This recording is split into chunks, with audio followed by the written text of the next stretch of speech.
top 10 second baseman for the 2026 season. This is a projection list. In order to make this, we use stats from 2025, from the past 3 years of these players' careers, from their total career, and then for their 2026 projections. And then we kind of combine those to come up with these rankings. Now, to start this list off, second base is one of the thinner positions in baseball. There's a lot of projection and a lot of guys that we just took upside shots with. So we think there's a lot of guys out there right now just existing, not putting out the highest level of player that are currently top 10 second baseman. We kind of want to dream about players doing a little bit more. We're going to start that off with our number 10 second baseman, Jackson Holliday. Now, the prediction for Jackson Holliday is that he's going to take a big step forward in 2026.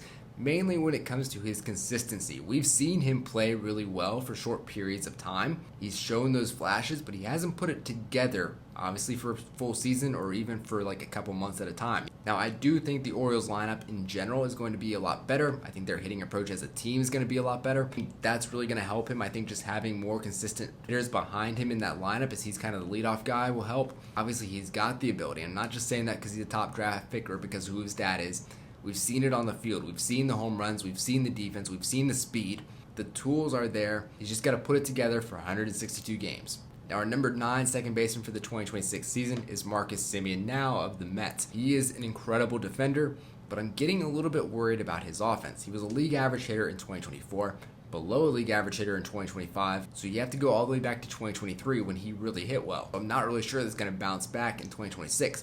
That said, I still think he's going to play great defense in 2026. I still think he's going to run the base as well. If you're doing those two things at a very high level, you're probably going to be a top 10 second baseman. Now, our number 8 second baseman for the 2026 season is Bryson Stott of the Philadelphia Phillies. Basically, everything I just said about Marcus Semien, it's also true for Bryson Stott. Bryson Stott is just younger and more in his prime. But he's got that elite defense. He's got that really good base running ability. He's about a league average bat, not the greatest. He doesn't strike out all that much. So it just allows his speed to take a little bit more control of the game. So with that, even though he's kind of a league average hitter in general, his overall offensive impact is a little bit above league average. And then, of course, put that with the great defense.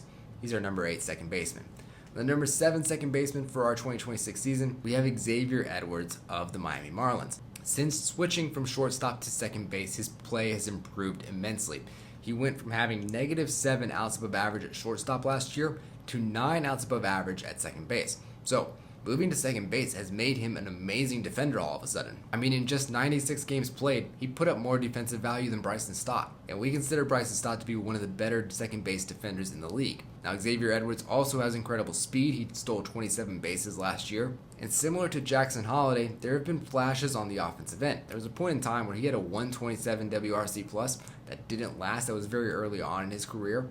But he's a big batting average guy. He's big on getting on base. That allows his speed to take over and have more impact. And he's just kind of come down to being a league average hitter, but we know that upside is there where he can be better than a league average hitter. Now, our number 6 second baseman for the 2026 season is Luke Keaschall of the Minnesota Twins. Now, this is incredibly difficult because he is just 49 games into his MLB career, so big projection here.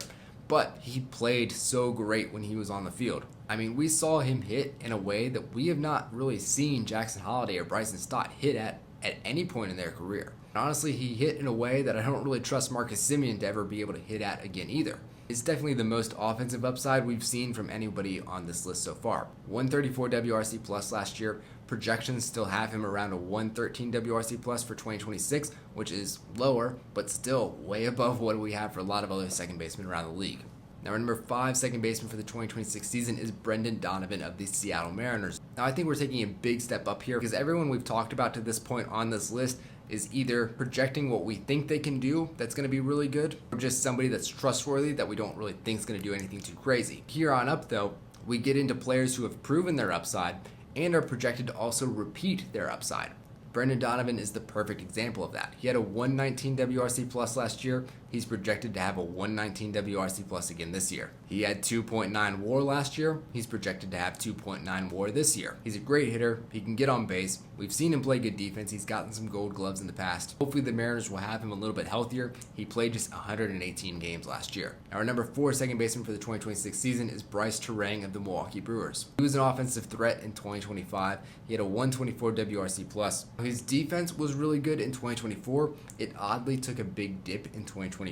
I say a big dip. It was league average defense, not bad defense. But now we've seen a season from him in 2024 where he had great defense and mid offense, and then 2025 where he had great offense and mid defense. He's just 26 years old, obviously still very young.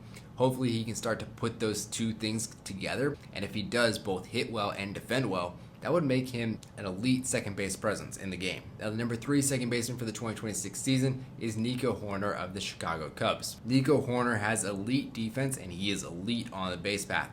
He doesn't exactly have the most offensive upside, but he has become consistent, or he's just really been consistent his whole career. Just always league average or a little above. Since 2021, when he really entered the league, he's been between a 102 WRC plus and a 109 WRC plus every single season.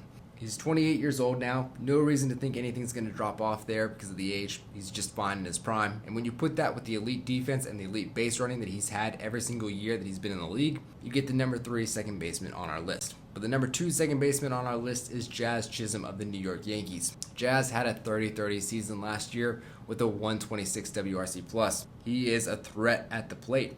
And I know the ups and downs do annoy some people, and people are going to point out that Nico had a batting average of almost 300 and Jazz's batting average was under 250. But Nico's OBP was 345 and Jazz's OBP was 332. So when it comes to getting on base, it's about the same. And Jazz's slug is like 100 points higher than Nico's. So let's not compare their offense. You're getting way more out of Jazz.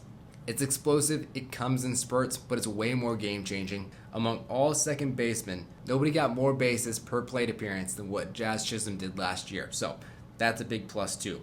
People do criticize Jazz's defense, but it's similar to Xavier Edwards. We got to break it down by position. Last year at third base, he had -3 outs above average. At second base, he had 8 outs above average. In 2026, Jazz is going to be just 28 years old, still in his prime.